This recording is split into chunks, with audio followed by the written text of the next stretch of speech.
Hey Jalen, the first half you missed the layup. Your face kind of set it all, frustrating, down by as many as 17, down by 13 and a half. What flipped for you guys?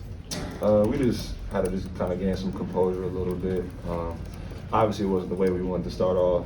And I feel like I had a lot to count there as far as, I let some guys get some shots up and I was standing a little bit. But, it's such a long game and we never gonna quit. And that was one thing that we preached in the timeout, was just staying together, understanding that there's no 20-point plays, and just chipping away every single 4 minutes. And Dajuan, the second half, I think you went for 14, and I think you finished with 8 assists, no turnovers. What did coach say something to you at halftime, or it seems when you're playing well that this team's kind of on a different level? No, he really didn't say no. We was really talking about defense in the second half, and I just needed to be aggressive. I knew that, and I had the opportunity to get in driving lanes, and my teammates found me too. So all the credit goes to my teammates too. I said, Gradey, it's one game, but it's a big game. What does this mean for the race, and that you guys kind of wind down this season to win a game like this after being down by 17? Yeah, it's huge. Obviously, we knew, coming into it, it's kind of the three racing for this, one spot, and so to kind of, get a win here was, super big for us, and kind of pushed us to, prepare for TCU. Jalen, after the missed layup, you ripped off your shooting sleeve. Was that just frustration? Was that, I just had to see something different. Obviously, what I was doing wasn't working at that time, so I just threw it off just to kind of just release a little bit of anger, and ended up working. So cool. For one, Jalen, we've seen it. We know what you guys are capable of, and you do this. But even this one, do you get to the point where you guys have trouble believing that you do this? I mean, not believing in yourselves, but believing that it can be possible after a half like that. I always believe this, just because, from what I saw last year, being down at the biggest stage, college basketball, and seeing that fight, I just understood that the game is so long. Like 20 minutes and down, 13, 15 is may seem like a lot in the moment, but if you can just win every single 4 minutes, that puts yourself in a better situation. And I'll never think that we're counted out, especially in the field house. I mean, once again, our fans ride together with us to get that win. So, in a place like this, I feel like anything is possible. Yeah, but Jay will say, really our fans gave us that energy too in the second half. We got stops too, and then the offense came by itself. And, we keep getting stops like that. We just play against one of the 3 best guards in the country too. So that, we can learn from that against TCU on Monday, because they got some good guards too, and we just got to take that forward. Gradey, you weren't here last year. You weren't there in New Orleans when they did that. How has that rubbed off on you and the younger guys?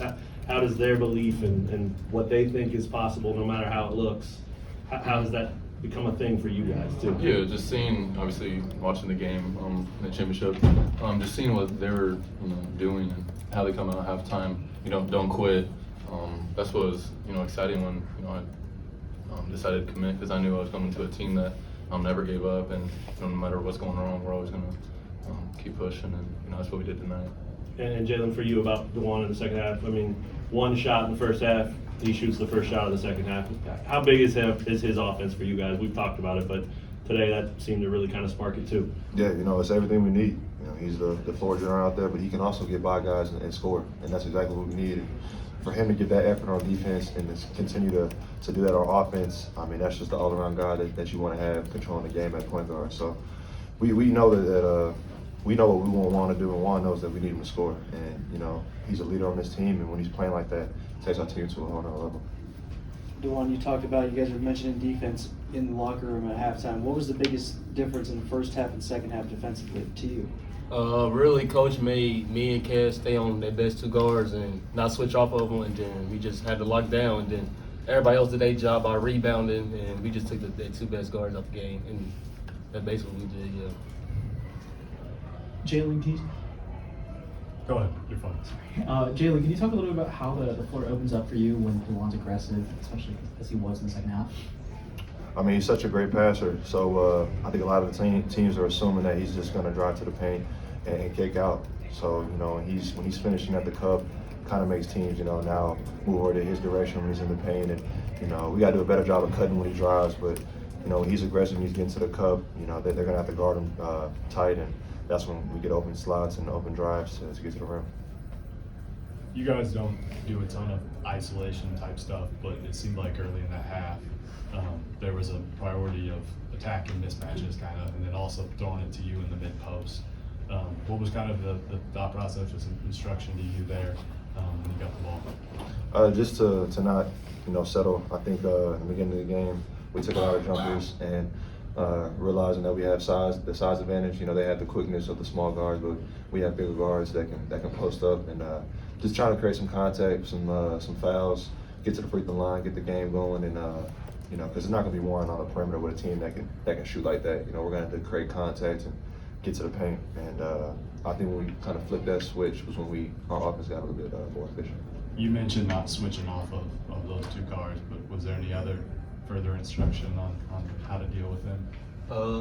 Guard a 3-point line. The first half they was making, I think they went like 9 for 14 for 3 in the first half. So we just wanted to, we had to start hedging the ball screen. We started trapping too. So coach did an amazing adjustment, and we just followed behind them. Juan, did you see CB, and what did he say to you after the game? He just shook my hand, and I mean that was basically it. That's my brother. We don't gotta say too much because we already got that bond and that connection. So, but I'm gonna see him after we get done with this. So we had probably spend a weekend with him too. Jalen, I know you talked about, anybody can answer this question. I know you said Baylor was probably going to be the biggest game as of right now. You have a big one against TCU on Monday. But what is the 30-point half, and what does this kind of do for this team moving forward, obviously, with a couple games left of the Big 12 schedule? I think it just gives a lot of momentum for Monday. We're playing a team that came in here and beat us by 20, 30 points, and it's another opportunity to get some payback on the team that got us in the past. So it's going to be important to play them kind of like the same we played today. They got a lot of good guards, but they're really athletic, fast, and in transition. So it was good to get that second half rolling and going forward to handle business.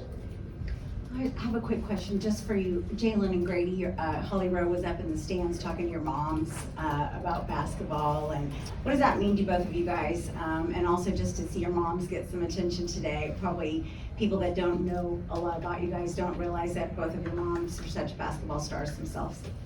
Yeah, I mean, it's special because obviously I'm my mom. So when I'm seeing highlights and stuff, I make a basket or something, it always goes to her and my dad. So she's been having a ton of TV time.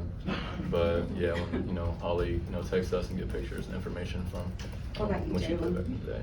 I think it's great. I think the moms are, overlooked as far as, how much they impacted our lives on the court. And I know I'm blessed to have a strong mother that I look to for a lot of things on and off the court. So it's great for some people to realize that, some of my talents didn't all come from my dad. My mom played too. So it's cool. Jalen, can you put into words how difficult it is to maybe stay composed? You come out in the second half, you want to go. We can see it in your face. We can see it in the way you play. Is it hard to bottle that up and stay, within yourself, I guess, when you're trying to push to come back like that? It's just part of being mature. That was one thing that I learned throughout, my entire time here, is that when you're down, there's no plays that one play is going to bring you back with a double-digit. There's no double-digit plays. You got to come back with every single 4 minutes, and it's also not going to start by making shots. It's going to start by getting stops. And that whole second half, my mindset was just to get stops and rebound. And I feel like when you have your mind on the right things, the opposite end just comes so much more easier. So it just kind of the flip of the mind switch and understanding that it's all going to be one on the defensive end. Anything else?